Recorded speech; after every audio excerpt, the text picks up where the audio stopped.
Bienvenue sur Vie ta meilleure vie, le podcast catalyseur de ton passage à l'action pour créer ta meilleure vie. Je suis Fanny Butler et je t'invite à découvrir dans ce podcast le parcours de différentes personnes qui vivent leur best life. Tu trouveras également dans les épisodes solo des conseils actionnables tout de suite pour améliorer tous les aspects de ta vie. Si tu te sens coincé, que tu n'as pas beaucoup d'énergie, que tu n'es pas aligné et que tu ne kiffes pas ta vie, ce podcast est fait pour toi. Tu vas trouver inspiration et outils concrets pour créer ta version de ta meilleure vie. Rendez-vous tous les lundis 8h et si tu aimes le podcast, n'oublie pas de donner une note de 5 étoiles sur ta plateforme d'écoute et un petit commentaire. Cela permet de transmettre le message. Bonne écoute. Bonjour à tous et bienvenue dans ce nouvel épisode de Vie ta meilleure vie. Et aujourd'hui, mon invitée est Bérénice Deligna. Et si vous ne la connaissez pas, eh bien Bérénice est astrologue.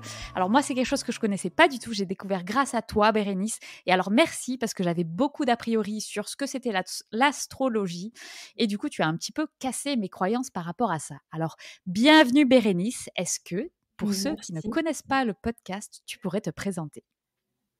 Bien sûr. Alors, je suis Bérénice. Me présenter sans me mettre des étiquettes, c'est pas forcément quelque chose qui est facile. Je dirais que je suis, entrepreneur, même si bon, c'est quand même une étiquette, mais c'est quand même quelque chose qui me prend, du temps au quotidien et qui, stimule beaucoup mon énergie, de créer des projets et d'essayer de justement de vivre ma vie en fonction de moi, ce que je veux et pas de ce que la société, les autres attendent de moi. Donc pour moi, c'est important de développer ça. Et donc, je fais de l'astrologie, évidemment, sur les réseaux sociaux. Je fais des consultations. J'ai un podcast aussi sur la spiritualité, sur l'ouverture de conscience, qui s'appelle Maison 8. J'adore partager les choses qui m'inspirent, en fait, et les personnes qui m'ont aidée dans mon cheminement, dans mon ouverture à moi-même, mon éveil spirituel. Voilà, pour la petite présentation, sans forcément aller trop dans les détails. Pas de souci, on va y aller de toute façon dans les détails. Donc, on a une bonne heure pour parler de tout ça. Alors, Bérénice, à quoi elle ressemble aujourd'hui ta version de ta meilleure vie ? C'est quoi ta meilleure vie ? Ma meilleure vie, j'espère y arriver bientôt. J'ai pas encore... J'ai l'impression que j'y touche du doigt de temps en temps par des moments tu vois, de gratitude où je me sens vraiment en phase avec moi-même et je peux m'offrir certaines choses, des activités, du temps, etc. Mais ma meilleure vie ressemble à une vie où il y a beaucoup plus de nature, de connexion à la nature, de connexion aux autres et de connexion aux chevaux. Hein. Je suis cavalière aussi, donc forcément, dans ma meilleure vie, il y a des poneys. Mais vraiment... Bien sûr, c'est toutes les meilleures vies, ça, il y a des poneys, non ? Exactement. Donc ça, c'est très important pour moi et je sais qu'en développant aussi mes activités, c'est un objectif que j'ai. C'est d'être au contact des chevaux au quotidien, d'être au contact des animaux. En fait, au contact de la nature. En fait, des choses simples. Juste être en contact de gens que j'aime, d'animaux, de la nature. Et faire des choses qui me font kiffer. Aller danser. Tu vois, en fait, des choses simples. J'ai pas besoin d'avoir 1000 et un trucs. Non pas que j'ai envie d'une vie abondante, quand même, et même d'être entourée de matière, etc. Je rejette pas du tout l'argent, la matière, etc. Mais je me rends compte que ce qui me procure vraiment de la joie, finalement, c'est un peu bateau, mais c'est les expériences, c'est pas la matière. Donc, de pouvoir vivre des expériences au quotidien où je me sens vraiment légère, en joie. Et les chevaux, le contact avec les gens, les animaux, c'est ce qui me donne de la joie, tout simplement. Mais écoute, c'est génial, hein. Et après, t'inquiète, de toute façon, de l'argent, il en faut quand on aime les poneys, n'est-ce pas ? Absolument. Voilà, il y a une citation, comment on fait pour être millionnaire dans le monde du cheval ? Il faut démarrer milliardaire. C'est comme ça que tu deviens millionnaire dans le monde du cheval. Voilà. Ça, c'était pour la petite joke. Ok. Totalement. Et alors, Bérénice, il y a un truc que je trouve, une question qui me turlupine, c'est comment on fait pour devenir astrologue ? Parce que s'il y a bien un métier où je me dis, c'est vraiment un truc, j'aurais jamais pensé, c'est ça. Donc, comment as-tu fait pour devenir astrologue ? Comment j'ai fait pour devenir astrologue? J'ai envie de dire, je ne suis pas encore astrologue. En fait, j'ai l'impression qu'on n'est jamais vraiment astrologue parce que c'est tellement complexe l'astrologie. Il faudrait plusieurs vies, plusieurs Mmh. incarnations pour comprendre toute la complexité de l'astrologie. Il y a plusieurs, écoles de pensée dans l'astrologie, donc voilà. Tout ça pour dire que c'est vraiment, dense, c'est une science, même si c'est pas considéré comme une science, dans notre société. Pour moi, Mmh. c'est une science. Mais sinon, c'est là où c'est compliqué, en fait, d'être astrologue. C'est qu'aux yeux de la société, ce n'est pas reconnu comme un métier. Il n'y a pas d'école d'astrologie Mmh. reconnue par l'État. En France, c'est pas très cadré et les Mmh. astrologues entre eux ne s'accordent pas pour tout. Donc c'est un joyeux bordel, mais on s'autoproclame, en fait, astrologue, j'ai envie de dire. Ouais, ouais, ouais. C'est pas quelqu'un un jour qui dit: «Oui, ça y est, tu es astrologue», alors il peut y avoir, des enseignants qui nous disent: «Oui, là, tu es en capacité d'être, accompagnant, d'accueillir des Ouais, gens en ouais, ouais. consultation et cetera.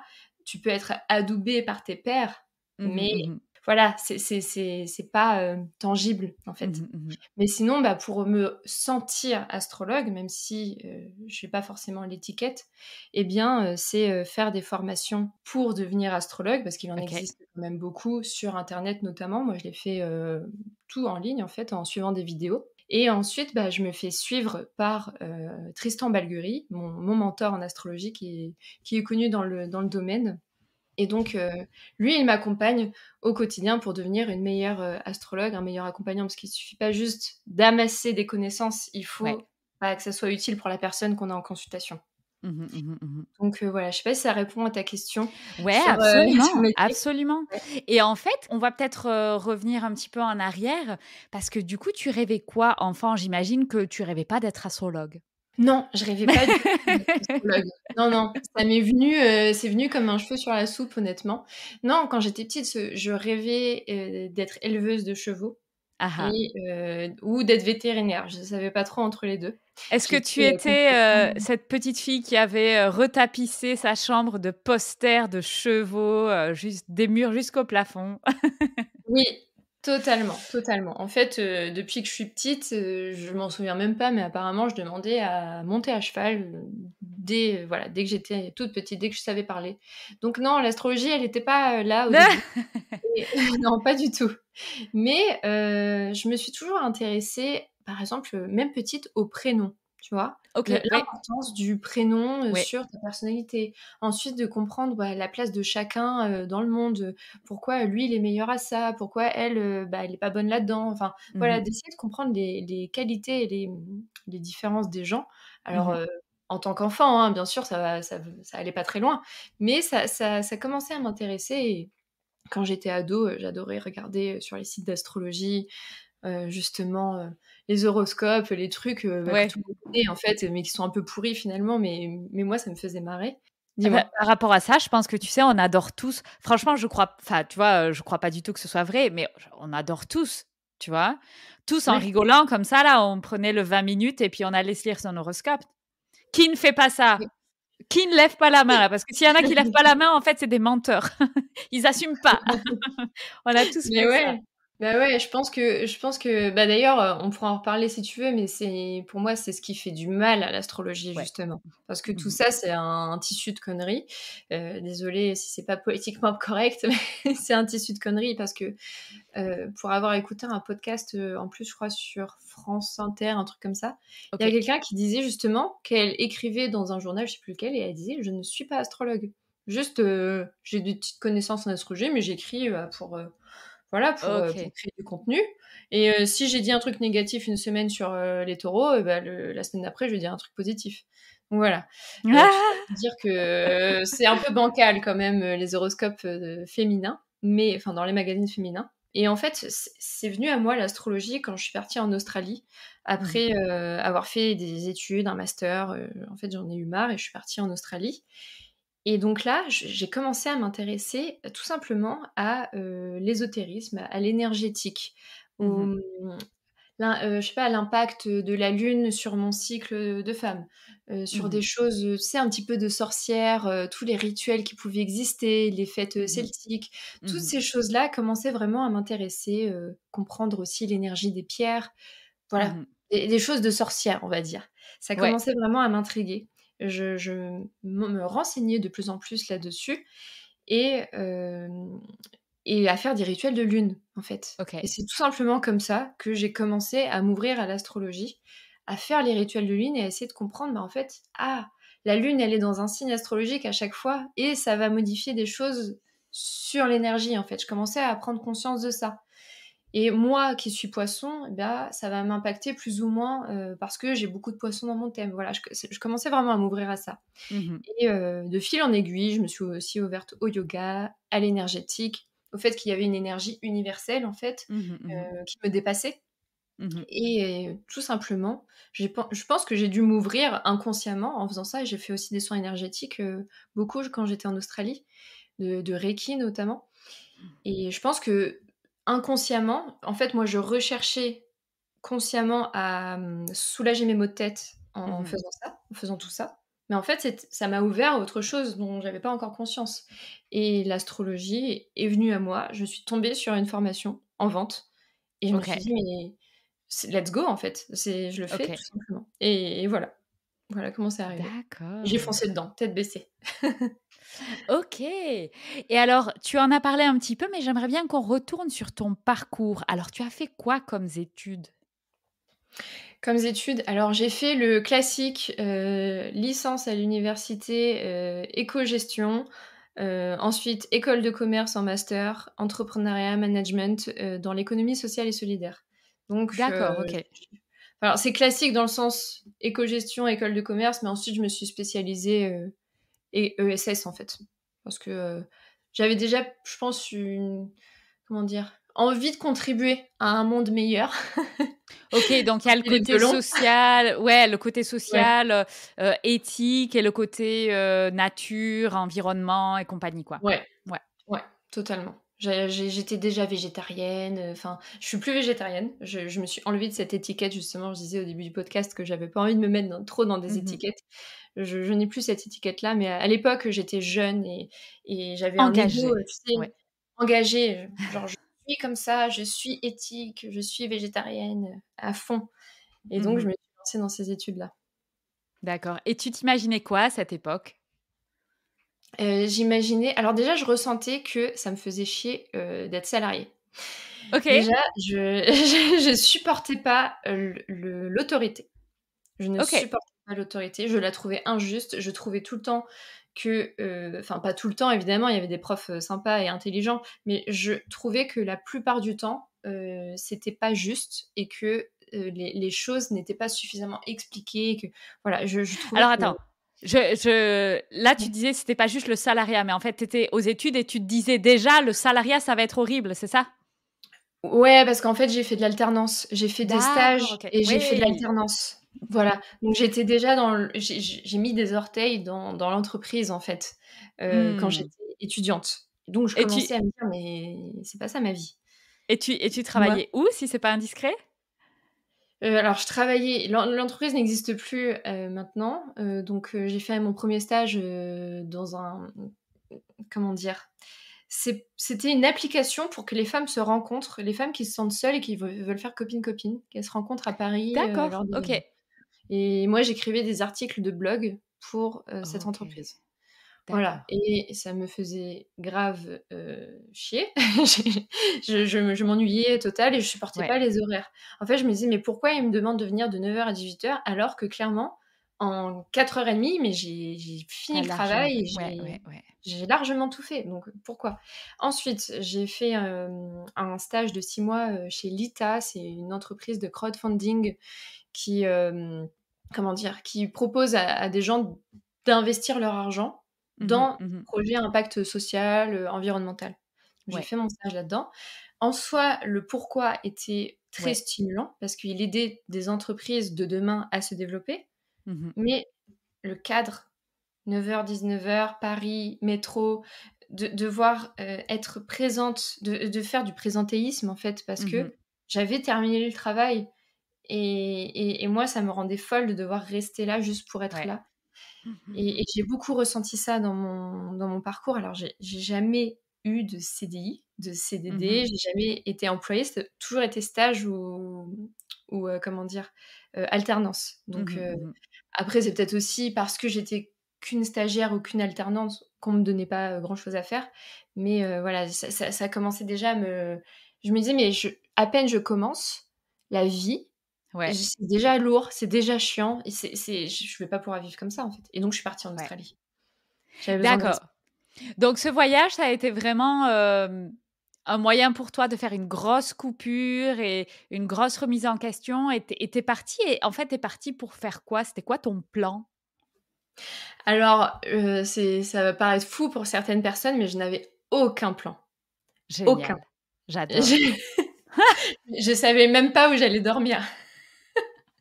Tu as juste C'est-à-dire pris que ton billet d'avion? non, j'ai pris mon billet d'avion et j'avais une copine qui pouvait m'héberger 2 jours. Et c'est C'est tout. déjà pas mal, c'est déjà pas mal. Voilà, donc OK, j'ai pris mon billet d'avion, elle m'a dit: «Je viens te chercher à l'aéroport, tu peux rester 2 jours, 3 max et après, bah, il va falloir que tu trouves une solution, pour toi-même». Et donc bah, j'y suis allée, j'ai rien préparé, j'ai atterri là et je me suis dit déjà: «Qu'est-ce que je fous là?» C'était un gros choc parce qu'en plus, je quittais l'automne et j'arrivais, c'était le plein été et je mmh me disais: «Mais waouh, je suis loin, c'est mh. je suis pas en France là, je suis pas en Europe, je suis en Australie». J'étais à Sydney Ouais, et donc voilà, ça a été un gros choc et j'ai rien préparé et pendant tout mon voyage, je suis restée 2 ans et demi, je n'ai rien préparé. J'ai juste suivi, les expériences, en fait. ouais, J'ai cette expérience était proposée, OK, j'y vais et en fait, génial. voilà, je me suis laissée guider Et totalement. alors, tu as fait comment? Une fois les 2 jours passés chez ta pote? Ouais, alors, j'ai eu la chance parce que, le pote d'un de mes potes vivait à, 15 minutes à pied de ma pote. Donc en gros, Ouais, enfin une connexion comme connaissance ça, ouais. voilà, vivait à côté. Il y avait une connexion. Je me suis dit: «Ah, c'est pas un hasard que ce mec, il habite 15 minutes à 15 minutes de chez ma pote», sachant que Sydney, c'est, immense. Ouais, Donc il m'a hébergée une nuit et il est arrivé en me disant: «Bah, je t'ai trouvé une coloc, pendant 3 semaines. Donc si tu veux, il y a des gens super sympas, des Australiens, trop surfeurs, bien, ouais, super cool, cultivés, gentils, qui m'ont loué une chambre pendant 3 semaines». Donc j'ai OK. pu atterrir, en Ouais, fait. J'ai pu ouais. me dire: «OK, qu'est-ce que je fais, avec ma vie?» Parce que j'avais un peu d'argent de côté. Donc voilà, je me suis dit: «OK, maintenant je suis ici, qu'est-ce que je fais?» Et juste, je mettais un pas devant l'autre, en fait, Ouais, tout doucement. Parce que j'avais peur. En fait, c'est bizarre, mais je suis allée en Australie en ayant peur d'y aller. En ouais. me disant: «Mais c'est hyper confrontant d'aller dans un pays étranger, de pas avoir de plan, de Mmh mh. refuser des CDI confortables, Mmh mh. juste parce qu'en fait, j'ai pas envie de ça». Et du coup, je me suis mise dans une insécurité aussi, bah, enfin, ma vie, c'était juste j'ai un peu de sous en poche et qu'est-ce que je fais maintenant? Je Ouais. parlais pas bien anglais à l'époque en plus. Je me disais: «Waouh, ça va être dur d'avoir un job» et puis finalement, je suis allée postuler dans un restaurant au bord de la plage et puis, ils m'ont pris et OK. ça a commencé comme ça en fait, tout doucement. Et cet esprit-là, fonceur de «j'ai peur, mais j'y vais quand même», c'est naturel chez toi? C'est quelque chose que tu as depuis toute petite ou au contraire, pas du tout? Alors, j'ai toujours été introvertie, Ouais. timide. J'ai toujours été quelqu'un qui a besoin de beaucoup de temps seul. Ouais. Et en fait, j'ai quand même une énergie en moi qui est fonceuse. Alors pour les mordus d'astrologie, s'il y en a qui Ah. m'écoutent, j'ai ma lune, donc la lune, c'est le monde intérieur et Ah j'ai ah. mon nœud sud, donc le nœud sud, c'est l'énergie par défaut, on peut dire d'une vie antérieure aussi, Mmh mh. qui est en Bélier. Donc il y a une énergie par défaut en OK. moi et une énergie de comment je réagis Mmh mh. aussi, c'est avec une énergie de Bélier. Même OK. si j'ai beaucoup de Poissons et que je suis, dans, la douceur, l'empathie, la connexion aux autres et cetera, et dans les un peu dans les rêves aussi. Mais j'ai quand même cette énergie, je veux ça. Mmh En mh. fait, je veux par exemple, bah, quand j'étais petite, je Mmh mh. veux monter à cheval. Je veux Ouais, pas faire de la danse, je ouais, veux pas faire autre ouais. chose, c'est les chevaux et ma mère, elle a essayé pendant 1 an, je crois, de me faire faire autre chose et c'était, hors de question. Il y a que les chevaux. Je savais ce que je voulais et elle me disait aussi, après moi j'ai pas vraiment de souvenirs, c'est ma mère qui me raconte ça, que quand j'étais petite, j'étais, comment dire? je ne disais pas ce que je ressentais. C'était OK. difficile de percer ce que je pensais, ce que je ressentais. Mmh. J'étais un peu dans ma bulle, enfin même carrément dans ma bulle, à me créer un monde.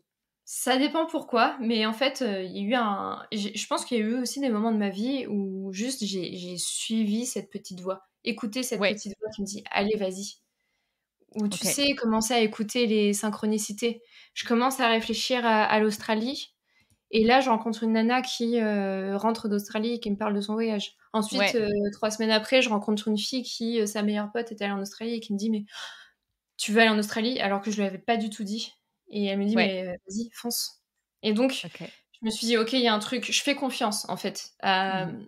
Alors à l'époque, je j'avais pas les «connaissances» entre guillemets «spirituelles» que j'ai maintenant et je savais pas tout ça, toute cette histoire de guide, de faire confiance à l'univers, à l'énergie, mais OK.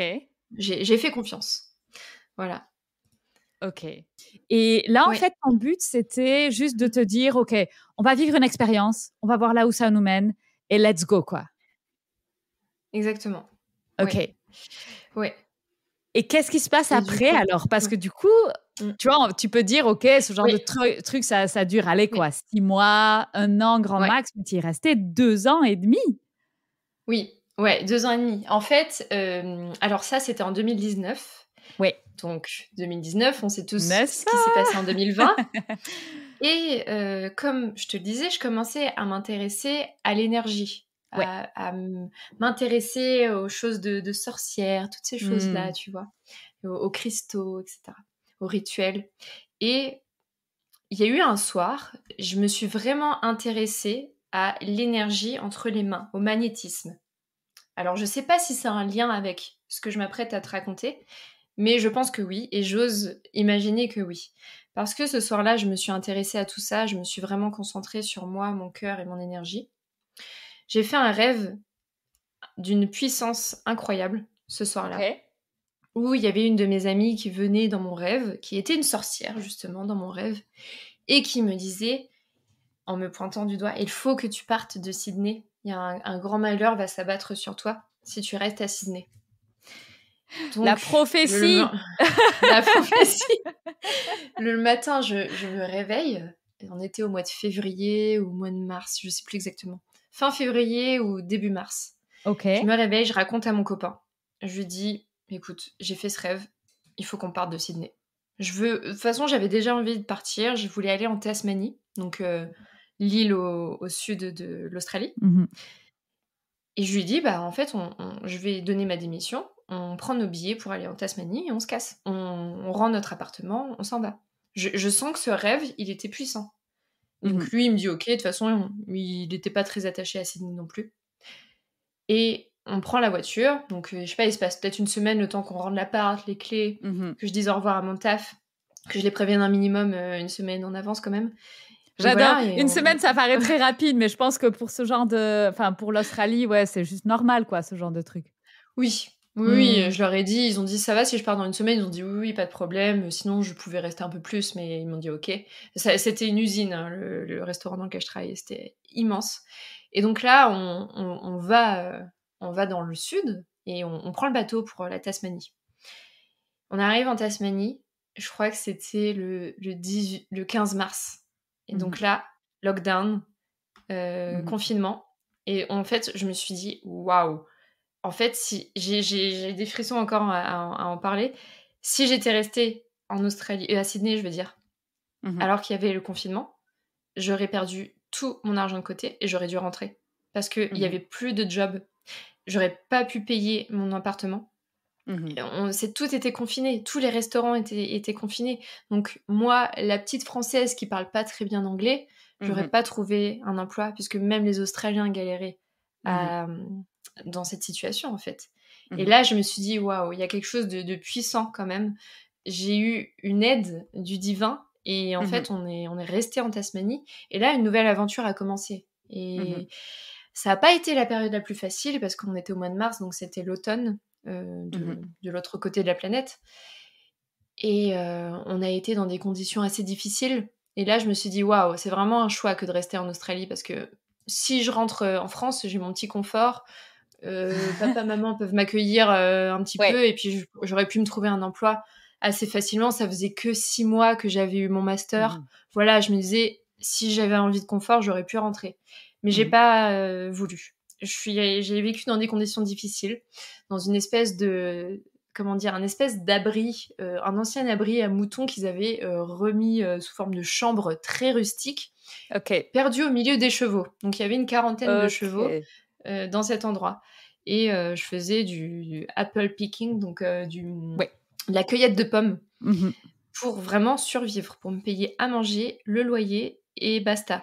Et là, je me suis dit, la vie est dure, mais je l'ai choisie, donc assume. Et voilà, il y a eu des périodes aussi où j'ai eu envie de rentrer en France pour avoir le confort. Je commençais à trouver ça fatigant.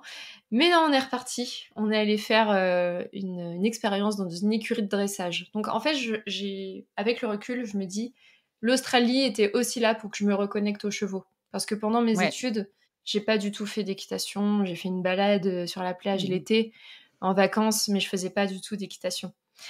Et là, j'ai replongé tête baissée dans les chevaux, en fait, toute l'année 2020. J'ai passé tout mon confinement avec des chevaux, à monter à cheval. Je sais pas, du mois de mars au mois de novembre, j'étais à cheval. Donc, excellent. Donc voilà. Donc c'était reparti pour un tour. Et ça, c'était toujours en Tasmanie? Non, ça, j'ai quitté, en fait, je crois en avril-mai, j'ai quitté la Tasmanie parce qu'il commençait à neiger. On était dans les montagnes. Et donc, il faisait très froid. Et on n'avait pas beaucoup de moyens, on n'avait pas trop les moyens de s'acheter des grosses doudounes. On était vraiment en galère, parce que c'était le confinement, tout le monde était en galère et on n'avait pas les moyens de s'acheter des grosses doudounes d'Australie qui coûtent super cher, à $600. Du coup, on a préféré remonter, là où il fait un petit peu plus chaud, du côté de Sydney, mais dans la campagne. Et là, on a fait une expérience dans une écurie de dressage où on s'occupait de poulains, on s'occupait des chevaux. Génial. Et c'était super, mais c'était dur parce qu'on n'était pas payé. C'était du volontariat. Et donc là encore, je me suis dit, waouh, j'accepte cette expérience, j'accepte des choses, même si je suis pas payée. Mais là, il est temps qu'on arrête. On est resté 1 mois et demi dans cette écurie de dressage. Et tu vois, au début du podcast, je disais c'est quoi ma meilleure vie, c'est avec les chevaux, mais en fait je me rends compte que l'Australie c'est vraiment un tournant aussi dans ma vie où je me suis dit je peux quand même être au contact des chevaux, même si comment dire, même si j'ai fait des grandes études, blablabli blablabla, je suis pas Pourquoi obligée tu de pensais suivre qu'il y en avait fait. quelque chose d'antagoniste entre avoir fait des grandes études et aller bosser dans une écurie, c'est ça? Ouais, je me disais mais j'ai pas fait des études pour aller bosser dans une écurie, en fait. Je me disais mais ça a aucun sens. Pourquoi j'ai gâché mon temps, en fait? Donc voilà, je me disais non, c'est voilà. Et en fait, après ça, on a réussi à obtenir un emploi autre part, dans une autre ferme, avec que 3 chevaux pour le coup. Et c'était un endroit alors incroyable. C'était chez un millionnaire qui avait créé des écouteurs aux États-Unis, très connus, la marque Jaybird. On les connaît pas trop en France, mais aux États-Unis, ils sont assez connus. Et donc, c'était le créateur de ces écouteurs-là, qui avait acheté une ferme parce qu'il voulait se créer un paradis. Il voulait se créer le jardin d'Éden, d'Adam et Ève, tu vois. Enfin, genre, c'était incroyable. Et en fait, notre job, c'était de lui créer ça. Donc, planter des arbres, s'occuper de toute la broussaille. Enfin, un travail de titan. Mais moi, en fait, comme j'étais une femme et que à la campagne, ils étaient assez sexistes, j'ai profité de ça, je vais pas mentir. Mais comme j'étais une femme, moi, je pouvais aller m'amuser avec les poneys, en gros. C'était un peu le discours. Sauf que c'était pas des poneys. Et c'était des chevaux compliqués. Et j'ai dû refaire leur éducation. Ils avaient été... alors, ils avaient 2 ans et demi ou 3 ans, je crois. 3 ans. Et ils avaient été débourrés à 2 ans. Ils étaient super jeunes. Intéressant. Voilà. Et par des gars, tu sais, des cow-boys, ils les mettent à travers pas un filet, mais un lasso, et puis ils s'assoient dessus, ils boivent un pack de bière dessus pour le soumettre, tu vois. Alors, je sais pas s'ils ont fait ça avec ces chevaux-là, c'était des choses qu'ils racontaient, donc je savais pas quel est le vrai du faux. Mmh. C'est ça. Mais du coup, c'était des chevaux, où il y a eu un travail énorme à faire et moi, je me suis occupée d'eux, à les remettre, bien, Mmh mh, mmh. recréer une confiance. Donc je me suis occupée d'eux pendant longtemps et en fait, je me suis dit à ce moment-là: «Mais peut-être que je pourrais faire ça de ma vie, en fait».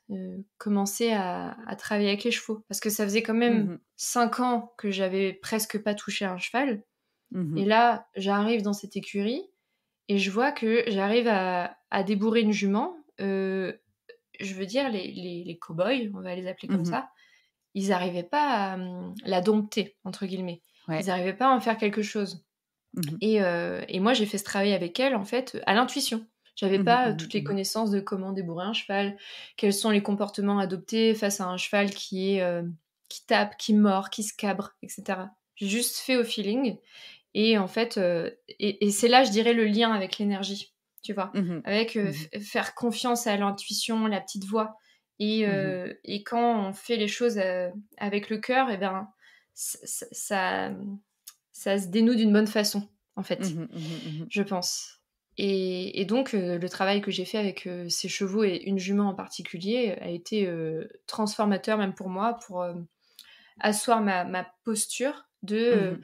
j'étais plus, la petite, française qui parle pas très bien anglais et qui a pas confiance en elle et cetera. J'étais la boss de l'écurie. Mmh. C'était, Mmh. le boss, il y connaissait rien en chevaux, il m'avait dit: «C'est toi la reine de l'écurie, tu nous Mmh. apprends, nous on apprend auprès de toi. On sait Mmh. que, en gros, tu as plus d'expérience que nous». Et donc à l'époque, je sais pas, je devais avoir, 24 ans, en Mmh. 2020, ouais, c'est ça.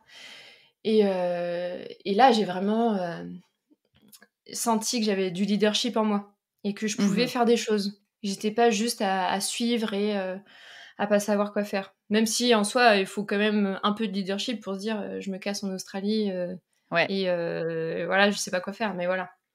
Enfin, j'avais aucun plan prévu et donc voilà, cette expérience a été incroyable. Et en fait, si tu regardes aujourd'hui cette expérience, qu'est-ce que tu en as retiré comme enseignement, des choses qui t'ont marqué? Et pour finir, peut-être les raisons, peut-être cachées, pour Mmh. lesquelles tu es allée en Australie et tu as fait cette expérience-là? Oui, je pense c'était pour, m'émanciper Mmh. déjà. M'émanciper de ma famille, la société, en fait, me rendre compte que la vie est un jeu et que je fais ce que je veux et Mmh. c'est OK de changer de direction. C'est OK, même si j'ai fait des études, que j'ai fait un emprunt Mmh. pour l'école, de faire autre chose. Que Mmh. rien n'est inscrit dans le marbre, en fait. Mmh. Je fais ce que je veux chaque jour, je peux décider de tout changer, en fait. J'ai Mmh. vraiment pris conscience que s'il y a un appartement qui me fait chier, un job qui me fait chier, une ville qui me fait chier, je peux la Mmh. quitter à tout moment et Mmh. que chaque chose qui m'entoure, chaque chose qui me nourrit est un choix, Mmh. conscient. Mmh. Je veux rebondir sur cette phrase: «Chaque chose qui me nourrit». En plus, je j'étais végétarienne à l'époque et je le suis plus du tout parce que j'ai aussi, évolué en tant que, en tant que personne à vouloir peut-être, me détacher des cases, me détacher de mon Mmh. ego qui me dit: «Ah, je suis comme si je m'enferme dans cette case».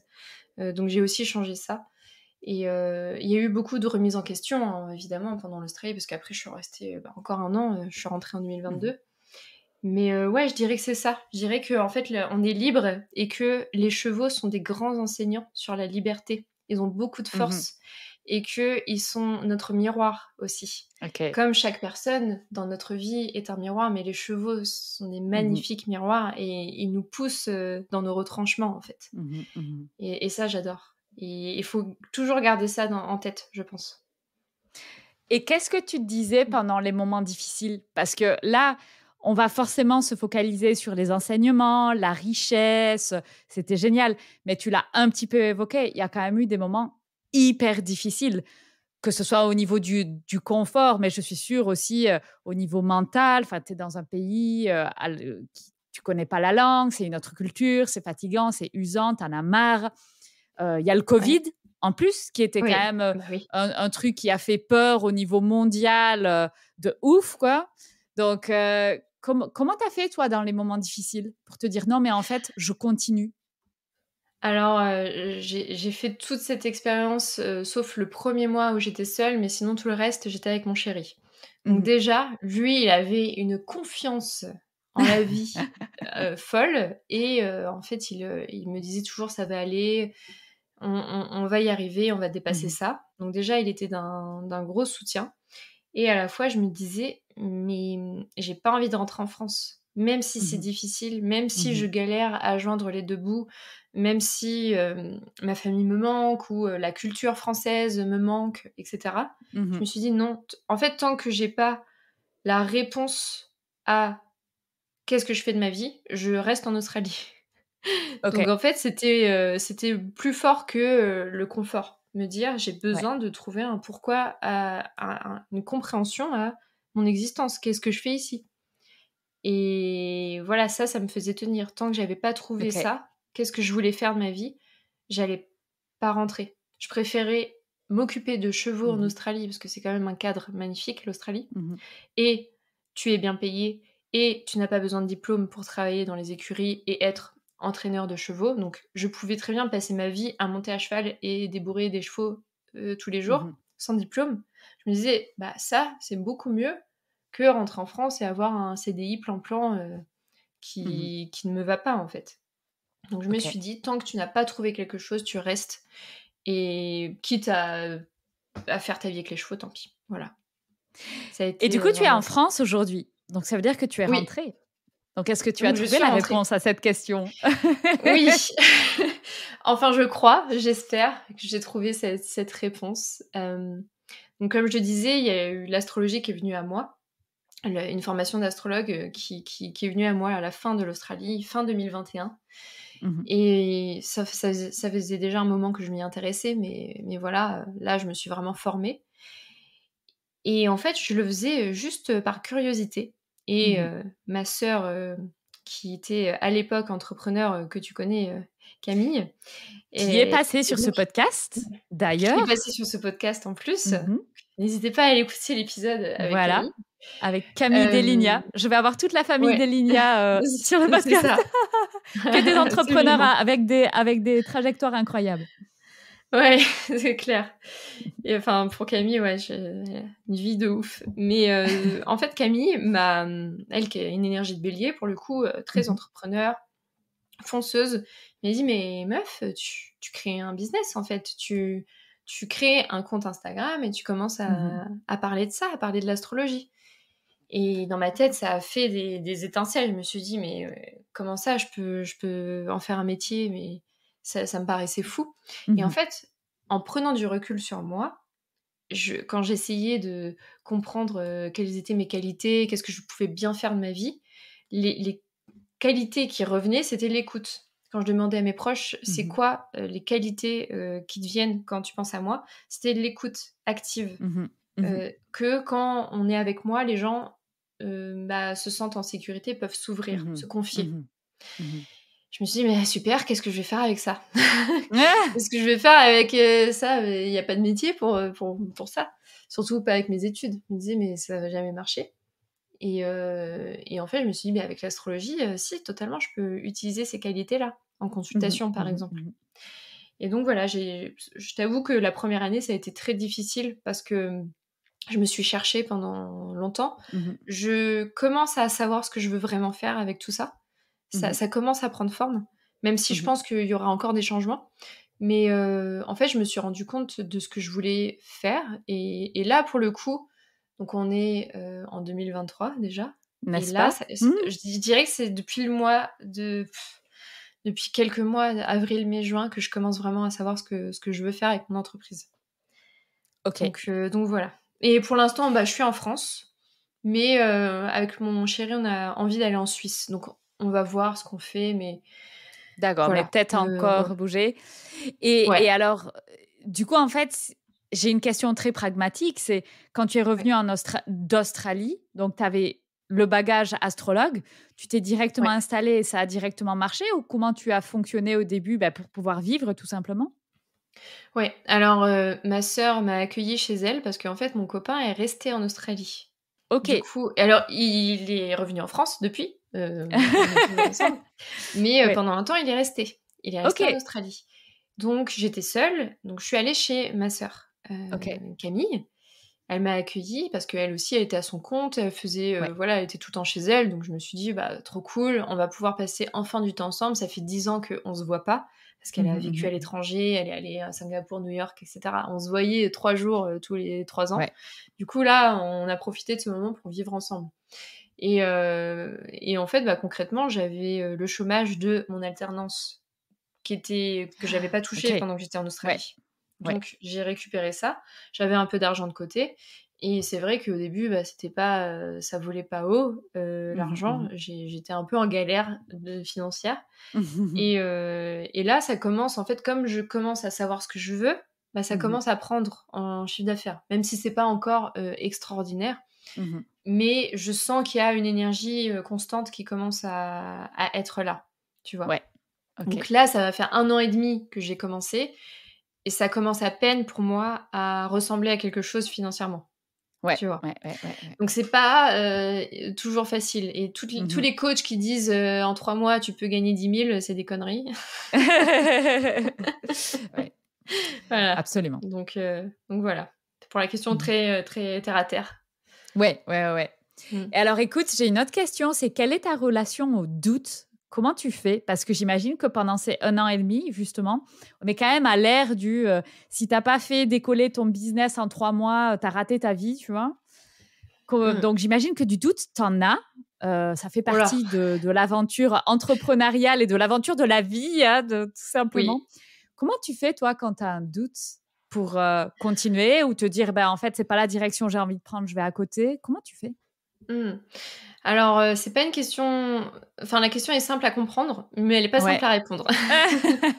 Parce que je suis quelqu'un qui, pour ceux qui connaissent un peu la polarité yin-yang, j'ai beaucoup d'énergie féminine Mmh. et notamment dans mon thème astral, on peut voir qu'il y a beaucoup d'eau, donc beaucoup d'émotions.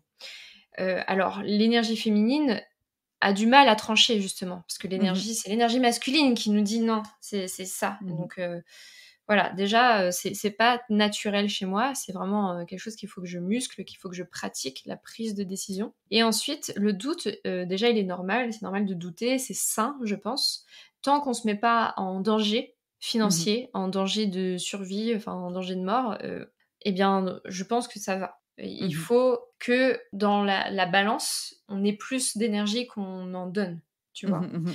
Il faut que ça nous apporte plus ou Mmh. alors qu'on se mette des objectifs et qu'on se dise: «Bah, voilà, il faut que je puisse atteindre ces objectifs dans un laps de temps».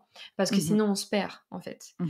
Ensuite, je dirais, bah, c'est cultiver la foi, la confiance, en fait, savoir que la vie me proposera toujours des expériences pour mon évolution et Mmh. que tout est bon à prendre et que même les moments difficiles sont là pour me faire apprendre et Mmh. de toujours me remettre en question et le doute est normal, en fait et quand on arrête de douter, eh beh, c'est qu'on est dans notre ego et qu'en fait ça va pas. Mmh. Mmh. Donc voilà, je dirais ça et que c'est voilà, le doute, il sera toujours là et on pourra Mmh. jamais l'enlever et Mmh. Mmh. voilà, je sais pas si ça répond bien à la question, Oui, bah, écoute, mais moi, ça m'a tout ouais. l'air d'être une relation très saine avec le doute, hein, parce Mmh. que comme tu dis, hein, on peut pas l'enlever, ça fait partie de la vie et c'est de savoir, ce qu'on en fait. Parce que je pense que tout le monde doute, à moins d'avoir, comme tu dis, un ego surdimensionné et là, c'est pas forcément très bon. Donc ouais, écoute, ça répond tout à fait à ma Mmh. question, merci et ton entourage, il a été toujours, compréhensif et encourageant par rapport à tes choix et ta direction? Alors non, pas du tout. Alors si s'il m'écoute, il me dirait: «Mais tu es une connasse».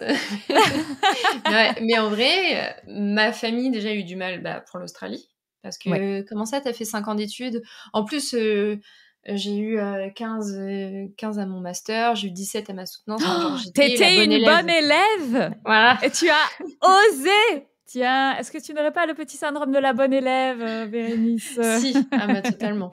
Je l'ai totalement. D'ailleurs, je suis en train de le travailler, même encore en ce moment beaucoup, à justement lâcher prise sur les connaissances et faire confiance à mon intuition dans mon Mmh mh. approche avec l'astrologie. Mmh mh. Le fait Mmh mh. que c'est OK, que je suis pas l'astrologue la plus analytique, qui Mmh. va mathématiser le thème ou la Mmh. carte du ciel. Mais au plus je fais confiance à mon intuition, au plus ça passe à travers moi, au Mmh. mieux c'est. Mais enfin, parenthèse fermée. Donc déjà, ma famille avait du mal avec mon choix de partir. Mmh. Sauf que moi, c'était une question de vie ou de mort. En fait, j'avais besoin de m'émanciper d'eux Ouais. aussi. Vraiment, parce que je suis la petite dernière en plus. Voilà. J'ai toujours été le bébé. Et comment dire? Et le fait de faire de l'astrologie, eh bien, bizarrement, ça a été plutôt bien, perçu par ma famille parce que, Mmh. Mmh. Mmh. voilà, je leur ai expliqué pourquoi je faisais ça et cetera.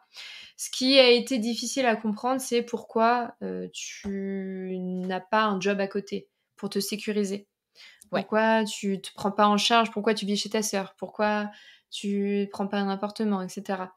Hem Ça a été peut-être plus difficile et en fait, là, ça commence à vraiment prendre et là, j'ai eu mes premiers: «Ah, je suis fière de toi, c'est bien ce que tu fais» et cetera. Mmh. Même mon Mmh. copain qui comprenait pas trop, pourquoi je faisais tout ça et là, qui commence à comprendre que oui, en fait, tu peux gagner de l'argent et faire un truc qui, t'éclate et pas te tuer au travail, toute la Mmh. journée de 8h à 19h. Même s'il y a des journées où je travaille de 9h à 19h-20h, parce que j'en ai envie, mais voilà. Mmh. Et comment tu Là, ça fais commence à quand, aller mieux. ouais, et comment tu fais quand tu as justement ton entourage qui va peut-être douter? Est-ce que tu es de la team, «Tu sais quoi? On va rien dire de mes projets ou pas trop discuter, comme ça reste de moi à moi», ou bien au contraire tu en parles et en fait si tu as de la critique ou de la négativité ou quelque chose qui va pas t'aider, en tout cas toi, comment tu fais pour le bloquer ou pour dire: «Bah, tu sais quoi? En fait je m'en fous»? Alors pendant longtemps, je n'assumais pas le fait d'être astrologue. Je ne Mmh. disais pas que je faisais de l'astrologie. Je Mmh. disais que je faisais, parce que j'en ai fait, que je faisais du closing. Tu sais, la Ouais, vente au ouais. téléphone pour les programmes des coachs. Parce que j'en ai fait en Mmh. 2021, OK. juste avant de me former à l'astrologie. Et pendant un temps, je faisais un peu les deux, un peu Ouais, l'astrologie, un ouais, peu le closing. Donc je me cachais derrière ça, derrière le ouais. closing. Et il y a un beau jour, en fait, je me suis dit: «Mais non, j'aime pas le closing, en fait. C'est Ouais. pas, moi, c'est pas, je me gâche, en fait. Je me vole à moi-même en faisant ça». Mmh mh. Et donc je Mmh. me suis dit un jour: «Non, tu continues, à fond, tu fais que de l'astrologie».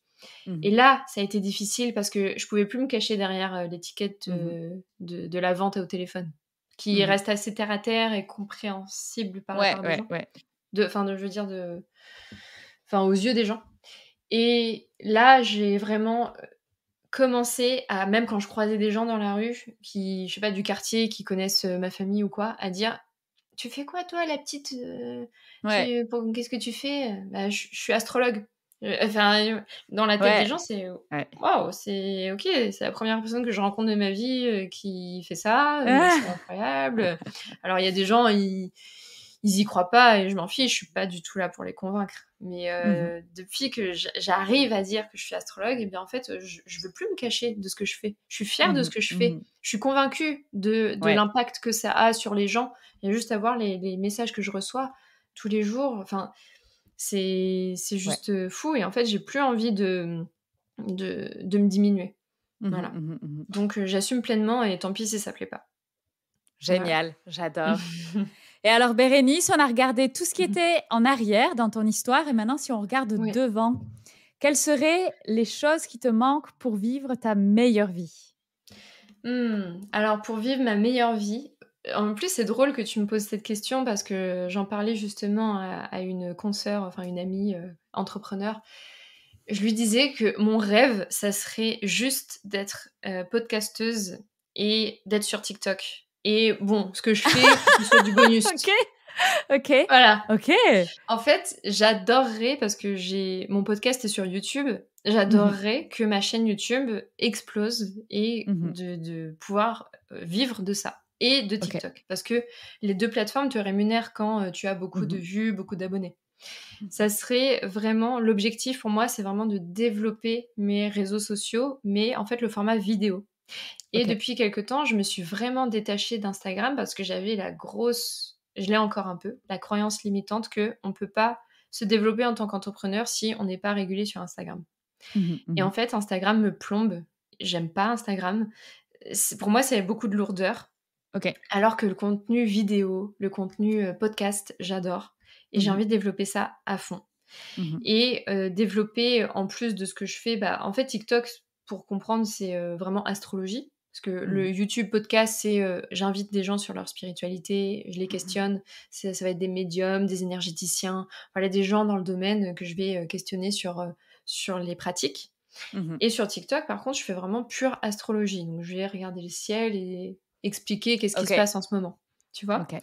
Et du coup, j'ai créé une offre qui s'appelle Astrolab, où c'est un espace membre où tu as accès à des vidéos qui vont beaucoup plus en profondeur parce que, vous l'aurez compris, j'aime le format vidéo et le format long.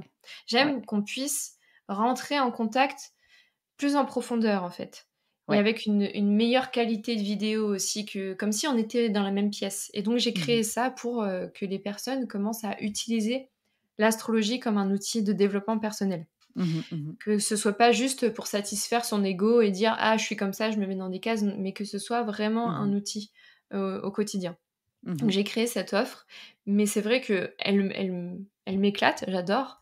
J'ai vraiment envie de développer cette présence en ligne, tu vois, qui est vraiment où on va en profondeur. Mais juste les formats carrousel, tu sais, Instagram, où on scrolle vite, ça, j'en ai assez. Donc excellent. Voilà. Ok, alors, écoute Bérénice, je vais te poser la dernière question signature du podcast. C'est, est-ce que tu aurais un conseil à tous les auditeurs de ce podcast pour qu'à leur tour, ils puissent vivre leur version de leur meilleure vie?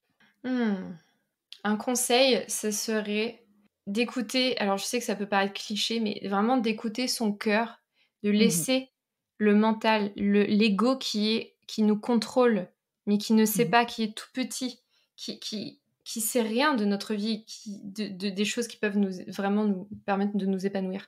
D'écouter son cœur et de se concentrer sur le moment présent et son cœur, en fait. Et que là, le mental, il va pas du tout aimer, mais comment ça, super, ça va m'aider à quoi de me connecter à mon cœur et au moment présent? Mais en fait, le mental ne sait pas, mais la vie, elle sait. Et quand on fait ça, quand on cultive cette présence et cette connexion au cœur, eh bien, ça dépasse le mental et les choses arrivent à nous beaucoup plus naturellement, tout simplement. Et quand on s'ouvre à ça, eh bien, on attire à soi des expériences qui sont beaucoup plus justes, tout simplement. Où est-ce qu'on peut te retrouver sur les réseaux, du coup? Instagram que tu n'aimes pas, malheureusement, mais oui. Il y en a d'autres. On peut quand même me retrouver sur Instagram au nom de Bérénice Deligna. Je publie pas beaucoup, mais je réponds toujours aux messages privés, aux stories, etc. Sur TikTok, Spiritualité pas perchée, et où j'ai une communauté beaucoup plus grosse. Et sur YouTube, mon préféré, mon chouchou, c'est le podcast Maison 8. Le 8, le chiffre, comme l'infini, pas écrit H-U-I-T. Donc Maison 8, le podcast par Bérénice Deligna. Voilà comment me retrouver. Voilà. Merci beaucoup Bérénice. Avec grand plaisir. Merci beaucoup Fanny. Et abonnez-vous à ce podcast. Abonnez-vous, mettez des notes 5 étoiles et des commentaires s'il vous plaît. C'est important pour nos podcasts. Maison 8, vite à meilleure vie. Merci. Merci. Attendez, ne partez pas. Avant que vous éteigniez votre téléphone et que vous retourniez à vos occupations, s'il vous plaît, est-ce que vous pouvez mettre une note de 5 étoiles sur votre plateforme d'écoute? Et si vous avez un iPhone et que vous êtes sur Apple Podcast, est-ce que vous pouvez me laisser un petit commentaire? J'adore lire vos commentaires et en plus, ça donne une grande visibilité au podcast, ce qui est indispensable pour assurer la pérennité de ce podcast. Et je vous en serai éternellement reconnaissante. Vous pouvez m'envoyer un petit message perso. Après, vous savez, je les lis et je vous réponds toujours. Merci à vous. Je sais que vous êtes des gros badass.